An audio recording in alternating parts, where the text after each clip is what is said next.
कई लोग भगवान को सिर्फ पत्थर की मूर्ति समझते हैं तो कोई उन्हें सर्वस्व मानते हैं। ये तो अटल सत्य है कि भगवान सारी सृष्टि में है। प्रहलाद को बचाने पत्थर के खंभे से भगवान प्रकट हुए।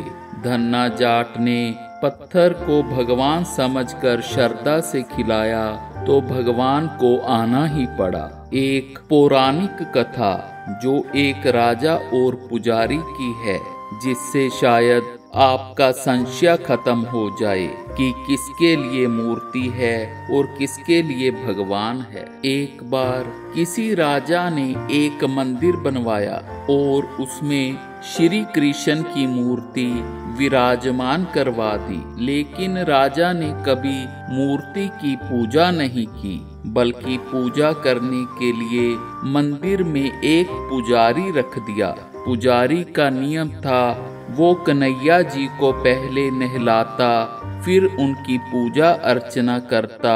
वे कन्हैया जी में बड़ा श्रद्धा भाव रखता, इसलिए खाने से पहले उन्हें भोग लगाता, फिर समय खाता।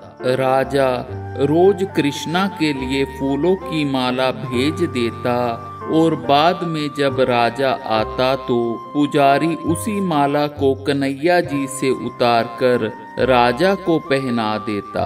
इस तरह बहुत साल बीत गए। अब पुजारी भी बूढ़ा हो गया था। एक दिन किसी कारण से राजा मंदिर में नहीं आ सका, लेकिन उसने माला भेज दी और पुजारी को सूचना भेज दी कि वे आज नहीं आएगा, इसलिए पुजारी उसका इंतजार ना करे। पुजारी ने रोज की तरह माला कन्हैया जी को पहना दी और शाम को उसके मन में विचार आया, आज राजा तो आएगा नहीं, इसलिए ये माला उतारकर मैं ही पहन लेता हूँ। मुझे भी कान्हा जी की उतारी माला पहनने का सौभाग्य प्राप्त हो जाएगा। ऐसा सोचकर पुजारी ने माला पहन ली। तभी वहाँ राजा का सेवक आ गया और उसने बताया कि राजा की सवारी मंदिर पहुँचने वाली है। राजा के आने का सुनकर पुजारी डर गया। उसने सोचा, अगर राजा ने उसके गले में माला पहनी देख ली तो मृत्यु दंड भी दे सकता है। उसने जल्दी से माला उतारी और वापस कन्हैया जी को पहना दी।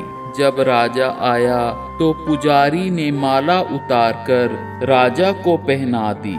राजा को माला में सफेद बाल दिखाई दिया तो वे समझ गया कि पुजारी ने ये माला पहनी थी। राजा ने बड़े क्रोध से पुजारी को पूछा, क्या ये माला तुमने पहनी थी? पुजारी ने कांपते हुए कहा कि नहीं महाराज। राजा गुस्से से बोला, तो ये सफेद बाल माला में कहाँ से आया? पुजारी डरते हुए बोल पड़ा, ये तो कन्हैया जी का है। राजा का क्रोध और बढ़ गया। उसने कहा, भगवान के बाल सफेद कैसे हो सकते हैं? राजा ने पुजारी से कहा कि कल श्रृंगार के समय वे समय आकर देखेगा कि ये सफेद बाल कान्हा जी का है कि नहीं।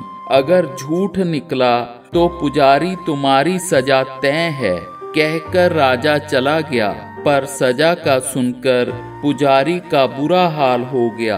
उसने सोचा, अब क्या करे, कहाँ जाए?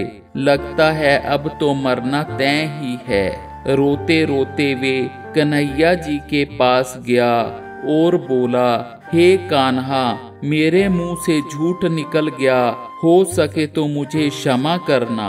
मैं आपकी सेवा करते करते वृद्ध हो गया हूँ। मेरे मुंह से आपके लिए झूठ निकल गया कि ये सफेद बाल आपका है।